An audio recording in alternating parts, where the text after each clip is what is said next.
నేను మరో సత్యాన్ని చెప్తున్నాను.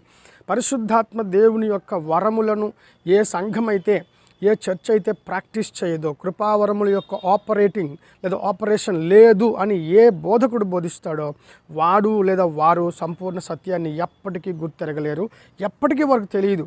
అందుకే చాలా వరకు నేను చెప్తున్నాను, ఇది కాస్త తీవ్రమైన వ్యాఖ్య అయినప్పటికీ ఇది వాస్తవమే.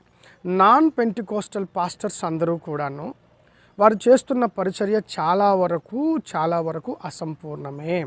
All the ministry which is being taken place by the non-Pentecostal preachers or pastors or lecturers or Bible teachers is the imperfect one. Yes, that's all.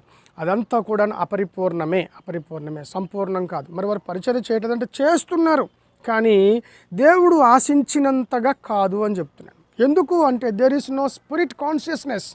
పరిశుద్ధాత్మ దేవుని యొక్క స్పృహ అక్కడ లేదు.